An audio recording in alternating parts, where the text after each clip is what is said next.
decided to log off. Right. Hi, everybody. I was trying to log on to both TikTok and YouTube, but I'm actually carrying my laptop today. I left my iPad in the house. Multiple gadget life is getting a little bit tricky.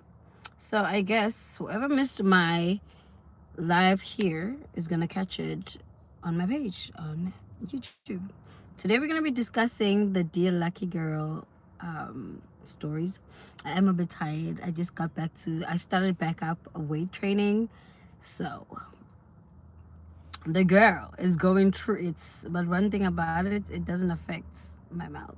So let's get the mouth working and less talking. Let me open the first story. I was trying to also log off my TikTok here, but it's fine. It's fun. It's fun. So what the Dear Lucky Girl syndrome is, it's hard, is you guys send me stories on issues that you guys are dealing with, and then I read the stories and give you the response or my thoughts on what's going on. All right.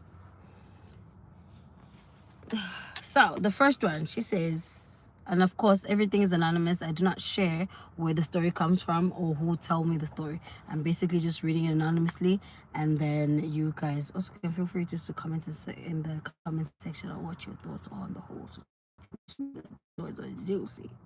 Hey girl, hey Patience. The first story is, so whoever is missing, because I know I just put up a video on TikTok, whoever misses this live, it's going to be saved on my YouTube, so you can always come back to watch it. So the first story says, she says, hey beautiful lady, hope you're good. I can't stop watching your videos. I am learning a lot. I really appreciate all these kind words I've been getting from you guys, especially in the inboxes. It literally warms my heart because it shows me that whatever I'm doing is not in vain and that you guys are appreciating it. And then she goes on to saying, for a long time I seem to attract broke guys. A few weeks ago, after discovering your page, I met a guy and he gave me money on the spot. I was so excited. He promised me the world, gave me money again when I was sick. Oh no, we've read this one. Sorry, hold on guys. There's another one. All right. She says, hey girl, I'm even embarrassed to comment on your high value woman videos. I was talking to this guy. He was consistent, willing to do things for me until he slept with me. And he just ghosted me. I've been feeling like white ever since. I don't know what that means. Wishing things were different, but he got what he wanted. I keep comforting myself by saying I did want to sleep with him, and he didn't force me. Do not give no man no sex too early. I always say sleep with the man when you're ready. Even if he leaves, you're not going to be bothered. But if you use sex as something to attract a man, you've lost the plot. Because here's the thing, women fall in love during sexual activities, men release. All right. So the reason why when men meet you, they do all these amazing things for you, is because it's the sexual tension, the sexual buildup is to convince you that they're worthy of having sex with you. But if you give them that, so it pushes them to work hard. So the anticipation of sex pushes men to work hard. But if you give a man sex too soon, he loses the urgency of wanting to impress you. All right. So when you know how people say, Stephen Harvey used to say, wait for the 90-day rule, which is like approximately 3 months, is because no one can really fully hide their true colors in the space of 3 months. So in the first 3 months, you haven't even really met the guy. You've met the representative of the guy. So you're being impressed by a facade. When you have sex with him too soon, you haven't even given yourself opportunity to fully get spoiled. You haven't given yourself a fully opportunity to see him and understand what he really wants from you, which is really usually 90% of the time sex. You've killed his momentum of impressing him. Because when men release sexually, it's them releasing the sexual tension that's pushing them to work hard. It's just how it's set up. And that's why I always say to y'all, you all need to close your legs and open here. During the days or the times he's trying to impress you, that's your opportunity to maximize and get as much as you can from the situation.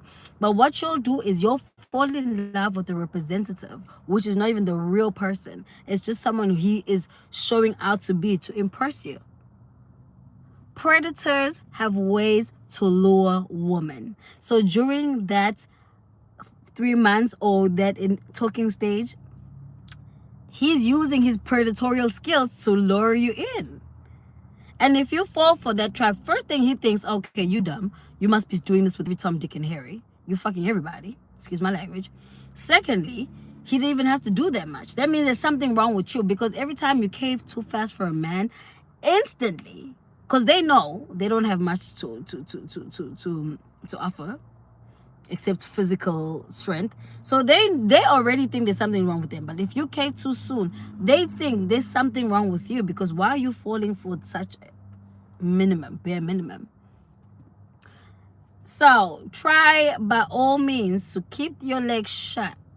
Let him impress you. When he's impressing you, you don't owe him anything. You've already spending your time, which is something you can never get back. You're already spending your energy, something you can never get back. And now you are spending your body. All he's had to do is probably give you a couple of $100 at most. So now he's lost interest because you didn't even give yourself the opportunity to understand that he's only here for the games and the sexual activities. So you need to be strategic. Yeah, play the game. You need to sit back during that time. And that's why I always tell you, talk to multiple men. Do not talk to one man at a time. Do not do that. Because that's how you fall in love with the facade. And when they disappear, you're like, what did I do wrong? You gave it up. Men are naturally wired to want to work hard. It's in their DNA. They want to impress. They want to convince. They want to hunt. That's just in their DNA. But if you kill that too soon, for him, you giving it out to everybody, and the thrill is gone. And who's left with the scar? You. For that maybe 10, 15, 20 minutes at most intimacy, and especially the older they are, the shorter the sexual time. To be honest, let's just keep it a buck. And worse, you get into a bed with this man. Half the time, you're not even impressed. You're like, oh my God, I just wasted my vagina on this man. Slow down. Slow down. I do not like getting such things. Like, oh my gosh, he ghosted me. You allowed him to ghost you. My thing just lifted. You opened up that door. Do not be vulnerable. Do not believe anything a man says. You need to watch what he does, opposed to listening to what he says. What he says is whatever. Okay, so think about it. Go watch National Geographic. Go watch National Geographic. Watch how other animals